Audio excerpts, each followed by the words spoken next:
I was born blind, and I've been like this my entire life.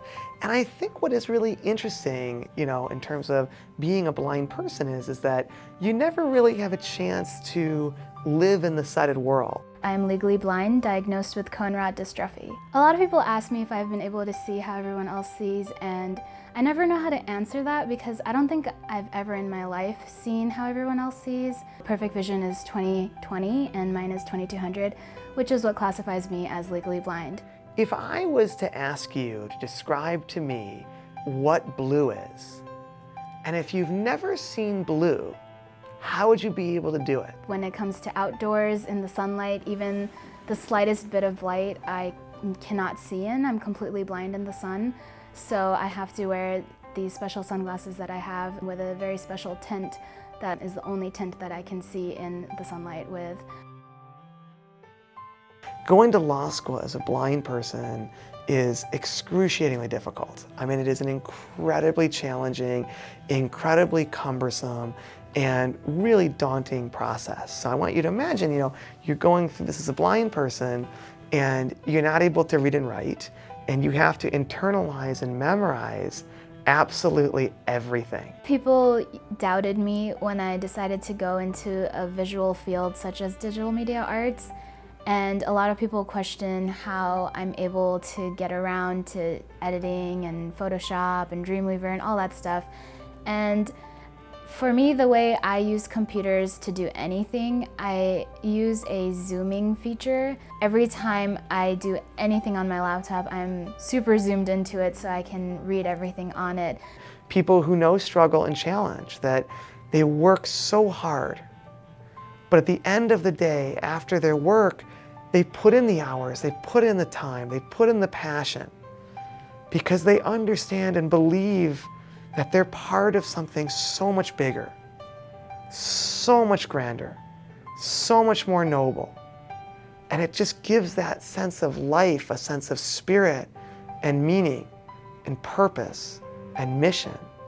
And I think when you live with that kind of passion, it evokes tremendous energy, tremendous spirit, tremendous vitality.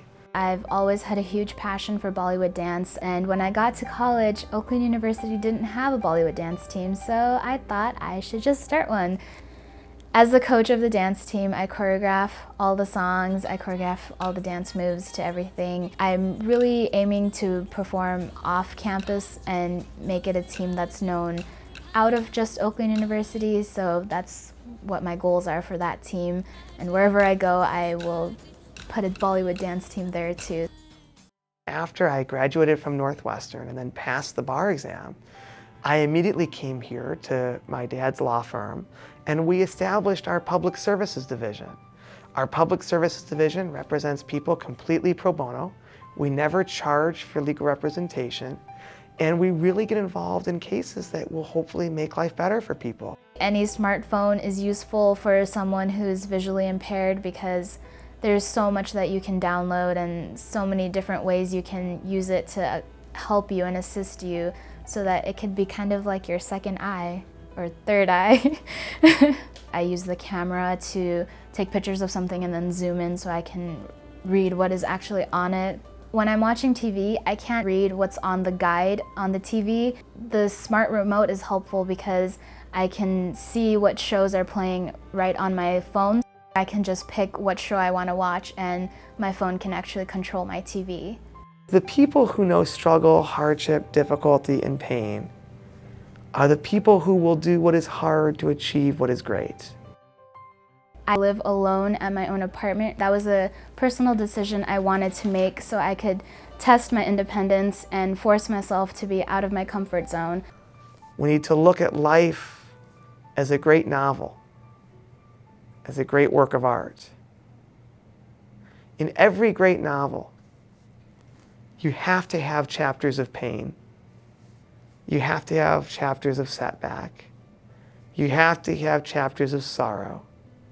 You have to have chapters of frustration. You have to have chapters of disappointment. For you to have the chapters of joy, of peace, of energy, of revelation, of ultimate triumph? I'm someone who really just likes to live in the moment and just fully appreciate what I have now, whether it's visually, financially, socially, anything. I just really like to just take in and soak in the present. I like to be very, very positive and have a positive outlook on life because, I mean, what's the point of anything else really? Life is, to me at least, all about happiness, and you can't find happiness if you're constantly thinking about the negative or what you don't have or what you never will have. For people that have these kind of challenges and difficulties, you tend to live with a true sense of purpose.